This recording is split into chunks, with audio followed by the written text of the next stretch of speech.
lo que se llamó el Consenso de Washington, ¿sí?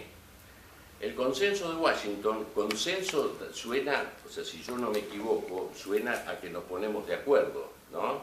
Era consenso con los misiles apuntándote, ¿no es cierto?, y aceptarlo, ¿sí? Ese siempre son los acuerdos que hace Estados Unidos, ¿está bien? O sea, te apunta con los misiles y firma, dale, ¿está bien? Bueno, el gobierno de Menem, o sea, con mucho entusiasmo, adopta el Consenso de Washington, y el principal protagonista en eso era Domingo Felipe Cavallo, ¿está bien?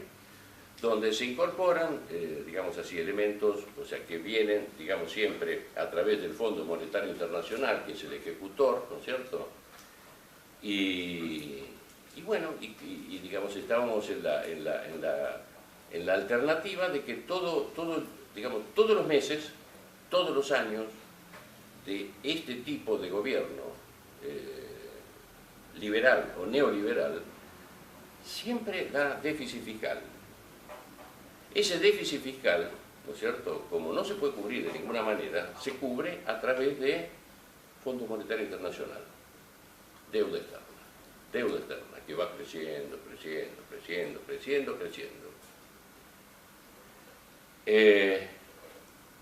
La flexibilización laboral, acompañando a todo esto, ¿no es cierto? La flexibilización laboral, ¿qué era la flexibilización laboral? La flexibilización laboral era una herramienta para bajar salarios, ¿sí? Nuevas condiciones donde se destruye con esa flexibilización laboral toda la legislación que se había construido durante tantos años por el peronismo desde el 45, los derechos del trabajador, las 8 horas,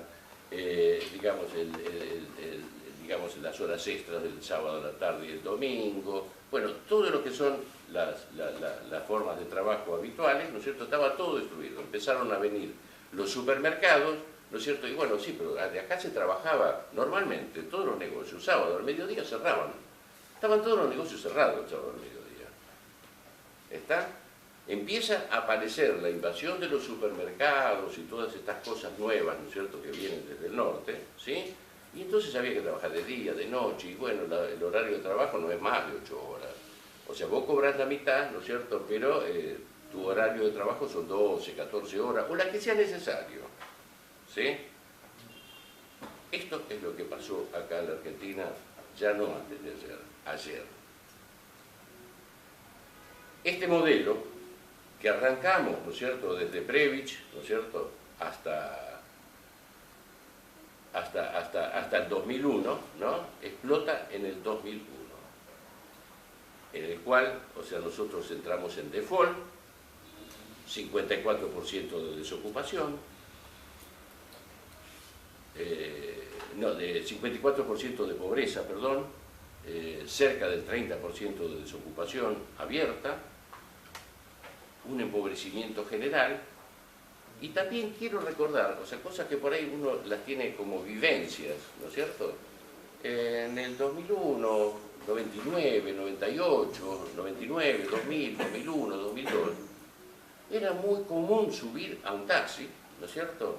Y el tipo que, recuerdo algunos, ¿no?, que manejaba el taxi, dice, sí, yo tenía una empresa que tenía 52 obreros, ¿no es cierto?, quebré y qué sé yo cuánto, y entonces estoy en la ruina y ahora estoy manejando como peón de taxi. O un ingeniero, o un médico, ¿sí?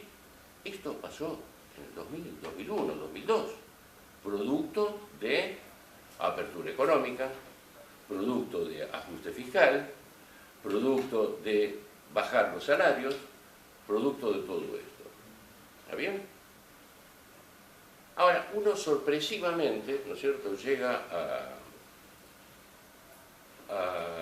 a ver hoy cómo en los últimos tiempos economistas que rodean a uno de los candidatos, al candidato de la derecha, a Macri, están diciendo las mismas cosas que decía Raúl Previch exactamente igual que decía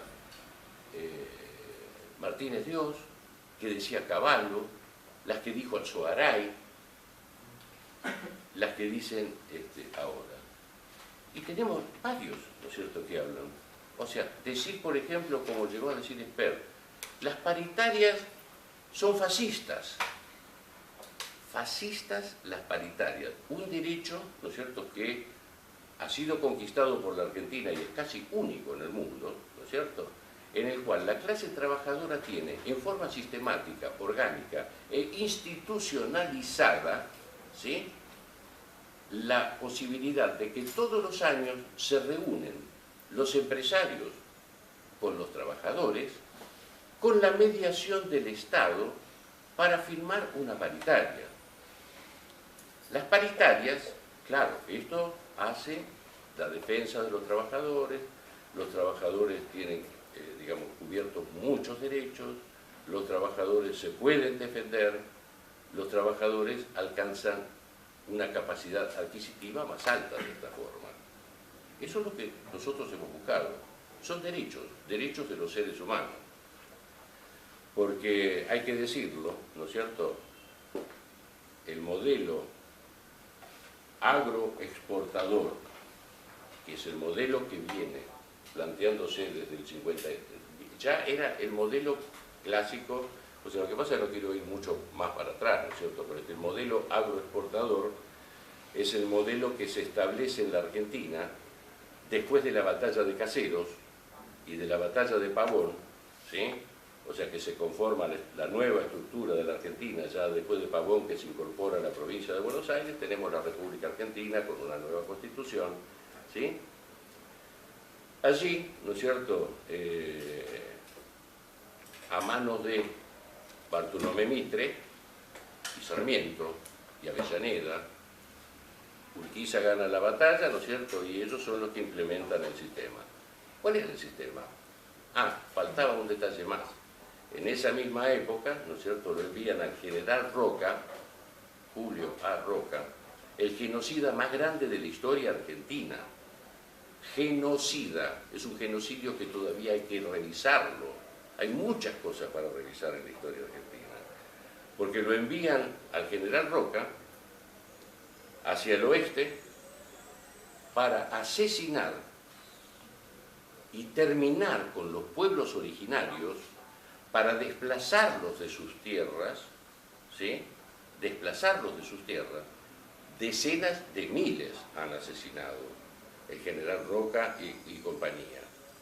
Hay una carta famosa de Sarmiento que le envía a Roca, que en un párrafo, ese párrafo para mí es inolvidable, en un párrafo dice: no ahorre sangre de gauchos, general, mátelos a todos.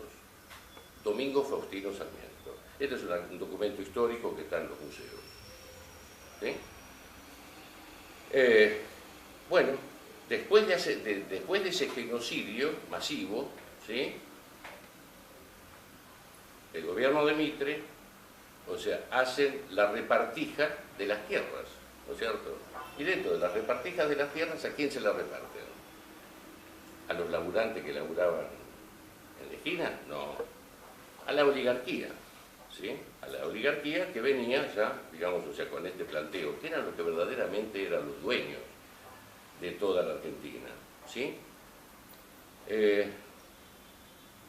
Las tierras más grandes, o sea, ahora no me acuerdo todos los nombres, ¿no?, pero digamos, el paquete más grande de tierras, de no sé cuántos miles y miles y miles de hectáreas, fue a José Martínez de Oz, el abuelo o bisabuelo del Martínez de Oz que nosotros conocimos en la dictadura militar, ¿sí?, 1862, 63, en esa época, ¿tá? Entonces, bueno, por eso decía, es importante cuando hoy nosotros estamos planteándonos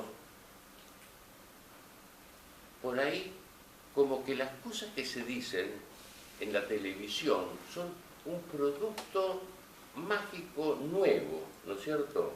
O sea, viene Sturzenegger o viene Melconian y dice, Melconian con su forma tan especial, ¿no? acá hay que bajar los sueldos, o sea, hay que hacer una devaluación. Además, dice, los costos de las empresas ya tienen incorporado el dólar negro. Esto pareciera como que realmente está tomando de imbéciles a toda la gente, ¿no es cierto? Porque la gente no conoce de qué se trata. Porque el dólar negro, no blue, el dólar ilegal, ¿sí? Que ahora está bajando, creo que está en 14 y pico, pero bueno, estaba en 15, 16, ¿sí? El dólar oficial está en 9.50. 120.000 millones de dólares del año pasado, ¿sí? Y este año lo mismo. 120.000 millones de dólares fueron millones de dólares de los ingresos que la Argentina tiene, fueron a pagar importaciones, fueron a pagar la gente que ahorra en el colchoncito, ¿sí? Fueron a pagar a la gente que viaja al exterior y fueron a pagar deuda externa, ¿sí? Todo eso salió a dólar oficial. Es apenas una cosa muy chiquitita la que cubre el mercado del dólar negro. Por lo tanto, está queriendo decir, ¿no es cierto?, que ahora lo repite Prat Guy, ¿no? Prat Guy está diciendo eso, no, ya está absorbido todo eso. Y sale Macri ayer nuevamente a decir, no, eso ya lo absorbieron. La gente ya lo tomó a 16, ya le incorporó en los costos. Por Dios crean en eso. Hace la liberación del dólar. Y si el dólar se va a 15 o 16, digamos, porque se puede ir a 20, puede empezar un ciclo galopante, como normalmente ocurre, pero vamos a decir la más buena de todas, que vaya a 15 o 16. Estamos hablando de un 50 o 60% de devaluación, mega devaluación. Esa mega devaluación, en el lapso de 2 meses, va íntegramente a precios. Ir íntegramente a precios significa un bajón en el salario de la gente, en la capacidad adquisitiva de la gente, feroz. Porque va a si supongamos, va a un 50 o 60% de devaluación, estamos en una inflación de un 40, 40 y pico por ciento. De golpe, abruptamente. Esto, díganme si no es exactamente qué, o sea, ¿cuál era el objetivo que había dicho antes? El objetivo que había dicho de bajar los salarios, ¿no es cierto? Bueno, se consigue perfectamente lo que planteó y ordenó Paolo Roca. Nosotros nos enteramos a través de los diarios, ¿sí? Hace 2 años atrás. De eso se trata. Los dos modelos económicos son antagónicos, opuestos y defienden cosas completamente distintas. A ver, el modelo agroexportador, ¿no es cierto?, que dijimos que arrancaba con Mitre en 1862 hasta 1930, 45, bueno. Y después, o sea, lo tratan de reponer, ¿no es cierto?, porque cuando se voltea el peronismo, que se bombardea la Plaza de Mayo, se mata gente, se asesina, se persigue durante 18 años, ¿para qué es? ¿Para qué es? O sea, las dictaduras militares fueron herramientas para lograr bajar los salarios. No fueron otra cosa. Es una expresión de violencia tremenda, ¿no es cierto?, pero eran la herramienta de la derecha para imponer sus designios hacia un país chiquito, ¿no es cierto?, porque el país agroexportador es un país para pocos millones de personas. No, todos los demás quedan excluidos del país. Un país que pueda integrar, tiene que ser un país que integre el campo y la industria como dos cosas ensambladas e integradas para poder funcionar e integrar e incluir a los 40 millones que somos hoy. De otra manera, queda mucha gente afuera de esta torta. Este es el problema que hoy los argentinos estamos para decidir. No hay otra alternativa. dentro de lo que es así el país industrial que incorpora al campo, o sea, tenemos ahí también algunos detalles que por ahí me gustaría comentar, ¿sí? Después, o sea, vamos a hacer un ratito de preguntas. Cuando tenemos cosas como, por ejemplo, un segundito.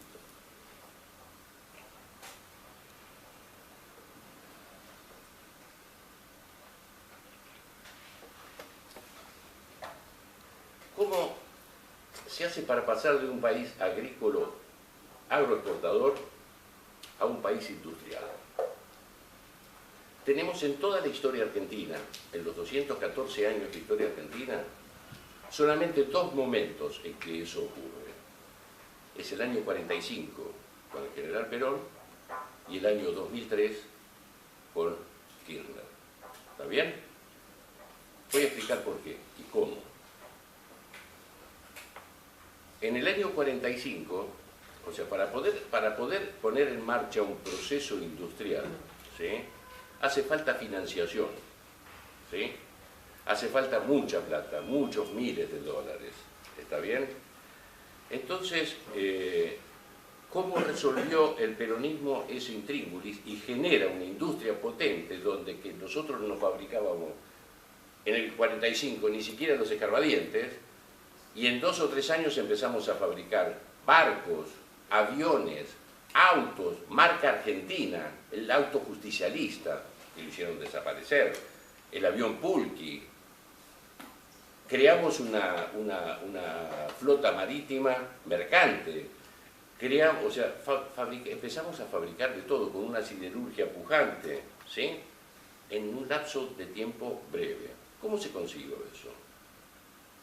Entre otras cosas, porque fueron un conjunto de cosas, ¿no es cierto? O sea, cuando Perón pone en marcha, ¿no es cierto?, todos los mecanismos desde el primer segundo, o sea, gana las elecciones el 24 de febrero del 46 y asume el 4 de junio del 46. Ya en marzo, o sea, estando el presidente anterior todavía, el general Farrell, le pide a Farrell y le exige a Farrell la nacionalización del Banco Central y de los depósitos en los bancos. ¿Qué significa eso? Hay una pregunta que por ahí muy poca gente se hace. ¿De quién es la plata que está en los bancos? ¿Es de los bancos? ¿O es de la gente? ¿O es de nosotros que depositamos en el banco? ¿Es así o no? La plata es del pueblo argentino, la que está depositada en los bancos. Por lo tanto, es un ahorro argentino que, digamos, o sea, bien canalizado, orientada los créditos, ¿no es cierto?, pueden dar espectaculares resultados. La nacionalización de los depósitos significó, ¿no es cierto?, la posibilidad de crear, por un lado, el banco hipotecario, ¿no es cierto?, para la generación de créditos hipotecarios para viviendas. Se han hecho cientos de miles de viviendas en un lapso de tiempo muy breve. Otra parte de todos esos depósitos, ¿no es cierto?, se orientan al banco industrial, se crea el banco industrial. Y el banco industrial, ¿qué es lo que hace? Ayuda a la construcción de las pymes, o sea, una construcción de pequeñas y medianas empresas desparramadas por toda la República Argentina, o sea, impulsado a través del Banco Industrial. Y después el Banco Nación, ¿no es cierto?, digamos, en todo lo que es infraestructura, ¿no es cierto?, que se empezó a construir infraestructura del país. ¿Está bien? Detrás de eso, ¿no es cierto?, hay otro mecanismo, que es el mecanismo que sirve para la financiación de todo este proceso industrial, ¿no?, que es la creación del IAPI. Esto, o sea, algunos han hablado cuando se armó el despelote del campo acá en Argentina, de qué bueno que sería volver a crear el IAPI, pero es una cosa que era totalmente impensable con la mentalidad, ¿no es cierto?, que hay hoy, ¿no es cierto?, en la Argentina, lamentablemente, ¿no? El IAPI se llamó el Instituto Argentino para la Promoción del Intercambio.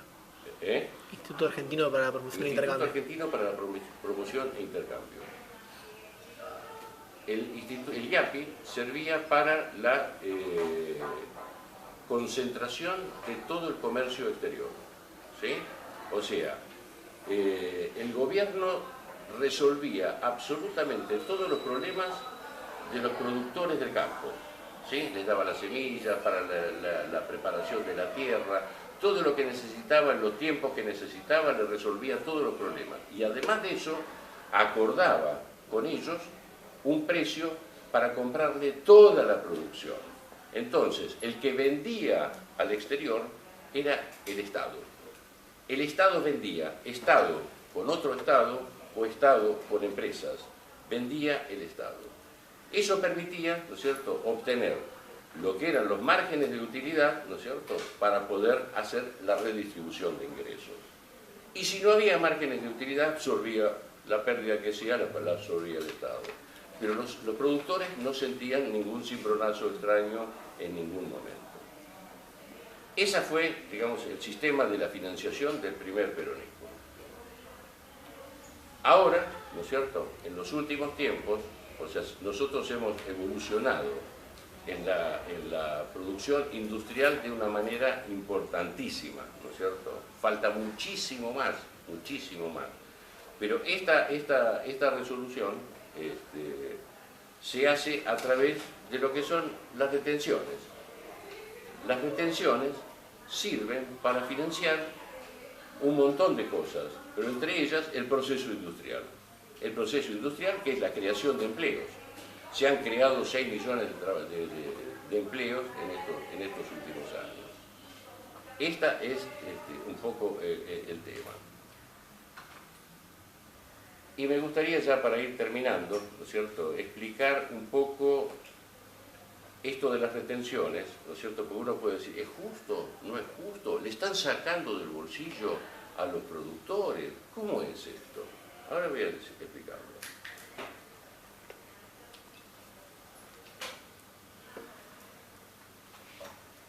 Voy a explicar el concepto de lo que un historiador muy importante, muy querido además, Norberto Galasso, lo denominó la renta agraria diferencial. ¿Sí? ¿Qué es la renta agraria diferencial? Es la diferencia de algo con algo. ¿Sí? La Argentina, en relación al resto del mundo, ha tenido la gracia del cielo, ¿no es cierto?, que nos ha dado las tierras más fértiles del planeta, del mundo. El costo de producción en las tierras argentinas es muchísimo más bajo que en cualquier otro lugar del mundo, particularmente en lo que se refería en su momento, ¿no es cierto?, con relación a Europa, que es uno de los grandes mercados consumidores. Y entonces se había establecido una relación, ¿no es cierto?, de que si vamos a suponer de que un kilo de carne en suelo producido, en suelo argentino, cuesta 1 peso, ese mismo kilo de carne producido en Europa cuesta 7 pesos. Y si el mercado para vender ese kilo de carne, el mercado internacional, está al precio en 10 pesos, el europeo gana 3 y el argentino gana 9. Entre 3 y 6, entre 3 y 9, esa diferencia se puede analizar como que no corresponde a un esfuerzo del productor, sea de trabajo físico o inversión de capital o de lo que sea. Se lo dio el de arriba. Por lo tanto, la concepción de esos 6 pesos es de que le corresponden a todo el pueblo argentino, que somos beneficiarios de eso. Esos 6 pesos, teóricamente, respaldan el concepto de las retenciones. Son de todos, no son de ellos. Lo que pasa, ¿no es cierto?, que a través de los medios se intenta permanentemente confundir y confundir y confundir, ¿no es cierto?, y uno hasta por ahí de corazoncito, decir, pobre tipo, laburando con la pala todo el día, de sol a sol, y se la sacan, qué degenerado. No es así. No es así. Esa es más o menos la idea. Redondeando un poco, o sea, lo que quiero, digamos, rescatar de todo esto es que no hay que perder de vista en ningún momento que uno analiza la historia argentina de que hay dos modelos, hasta hay dos historias distintas. Una historia construida por Mitre, ¿no es cierto?, y que la aprendimos en la escuela todos, ¿no es cierto?, y hay otra historia que es la verdadera historia, ¿sí? O sea, los revisionistas empiezan a analizar, revisar, y la historia no es la que nos cuentan, que es la historia de Mitre, ¿sí? Hay dos modelos distintos. Uno es el agroexportador, limitante en cuanto al trabajo, ¿no es cierto?, porque es para un país chiquito, y el otro es un país agroindustrial, integrado, con un proyecto de inclusión de las grandes mayorías nacionales. Uno puede decir, a mí me gusta el modelo agroexportador porque qué sé yo, y pues está perfecto, cada uno tiene libertad para opinar, ¿no es cierto?, pero lo importante es saber, ¿no es cierto?, dónde uno está pisando los pies. Y cuando va a poner un voto, ¿no es cierto?, saber de qué lado de estos dos se pone, ¿sí? Si se pone del lado del pueblo, del laburante, o se pone del lado de la oligarquía dominante explotadora. Acá no hay otras variantes, ¿no es cierto?, como por ejemplo la izquierda extrema, ¿no es cierto?, plantea, porque nosotros vamos a votar en blanco, y ¿saben qué? O sea, yo estuve con algunos de ellos en estos días, y la respuesta que me han dado, dije, la pucha, es rescatable. Pues me dicen, no, porque este no es un problema nuestro. Nosotros votamos en blanco porque esto no es un problema nuestro. Esto es un problema que es de ellos. A ver, entonces, si el problema es de ellos, o sea, yo no formo parte del pueblo, no formo. Nosotros hacemos la revolución, vamos a tomar el Palacio de Invierno en cualquier momento, ¿no es cierto?, no sé de qué siglo, ¿sí?, pero la revolución nuestra nos indica que tenemos que ir por acá. Esta es la defensa del trabajador. Como anécdota,